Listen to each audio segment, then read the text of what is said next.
Welcome back to Sister Circle Live. She's an empowerment specialist and best-selling author who's been listed in Ebony Magazine's Power 100 and consulted with some of the top civic, nonprofit, and religious leaders in the world. Wow, she joins us now to break down her upcoming book, Goodbye Yesterday, Activating the 12 Laws of Boundary-Defying Faith. Please welcome Dr. Cindy Trimm. How are you? Yes. Thank you for coming. Absolutely. We're excited to have you. Yeah. Yes. Thank you. Yes. Okay, Dr. Trimm, you know, you have been empowering and pouring into women all over the globe, but who pours into you? That's interesting. Well, I'm an avid book reader. So I use a lot of books to empower, to be empowered. Then I pray a lot and meditate. No, that's great. So that's my source. Yeah. That's good. So, Dr. Trimm, we know we just spoke about Kobe Bryant and loss of Kobe Bryant and also his daughter. Your new book, Goodbye Yesterday, talks about coping with grief and loss. Talk to us a little bit about that. Yeah, this is very interesting because I think this gives all of us an opportunity to find closure. There's something that death does. It opens up old wounds, but it introduces us to ourselves, and then it has the power to bring people together. And this is what's happening all over the world. We're coming together, and we're coming together because of pain. It's the pain of loss.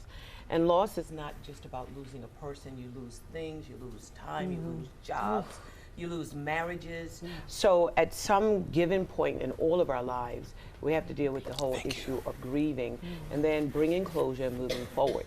The hard thing is to sit long enough with your pain and then to find your truth inside of that pain, because what pain does is it should bring something better out of us, and it's not meant to bring bitterness at all. And this is why learning what a crisis is all about, grieving is all about, and there's something about the human spirit that where we should be able to not only celebrate, but to honor how God created us, and He created us strong. We all want to live, and I think the final act for all human beings is death. And it's the closure, bringing closure.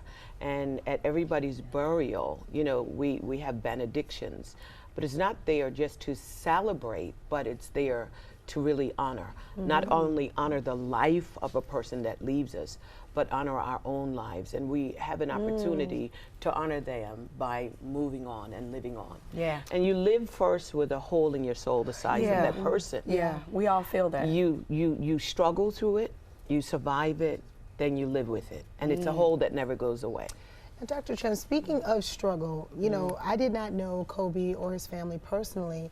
I'm a big basketball fan. My husband played against him. I'm really into basketball, so this really hurt me a different way. But what I've been struggling with is, even though I'm not attached to them physically and like in their family, I still feel very guilty moving on. Yeah. Like I feel insensitive behind the entire tragedy. You talk about opportunities in crisis. What are some of the things that we can do to find opportunity to be positive and move on, even though we are feeling insensitive? We all have different coping skills. My coping skill is to intellectualize, so to move away from the pain. But the best thing that you could do is to firstly embrace the pain, to be able to say this really sucks. And we're all winging it through life, to tell you the truth. And so in our weakest moments, this is where community, this is where family, friends, because this is where you lean on someone else's prayer, someone else's faith, someone else's courage, someone else's strength.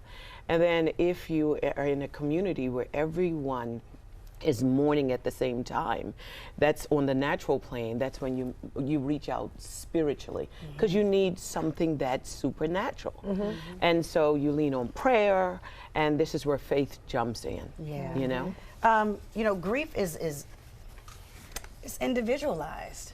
And how do people, or how do we, not even just with Kobe Bryant and all the lives that were lost, but when we encounter a loss like this, how do you cast away sadness and try to navigate, or is it just how you deal with it personally? It's emotions, right? Right. So you're dealing with emotions, and life is like this mosaic. It's like a puzzle. It is. And each piece means something, and sometimes hindsight is 20/20. And you don't always see the importance of an experience until after the fact.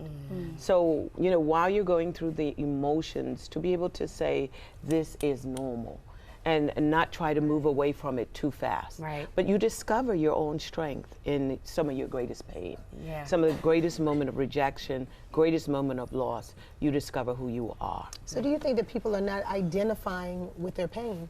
Essentially, they're just kind of trying to sweep it under the rug before they really figure out what is causing it, what does it mean, and really feeling it, allowing Yeah. themselves to feel pain. I think a lot of us have been through a lot of different types of pain. Like there's abandonment, and then there's loss, and then there's disappointment. And when you add that up, everybody has a breaking point.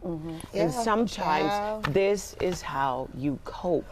And there's nothing wrong with reaching out for professional help. Yes. Reaching out for, go to your pastor, your priest, you know, find someone. And oftentimes what you need is the gift of presence. But not only the gift of presence, you also need the gift of goodbye. Yes. And that's a gift that you can give yourself. Right. Well, thank you so much for helping us Thank you. navigate through this, and we appreciate your time today.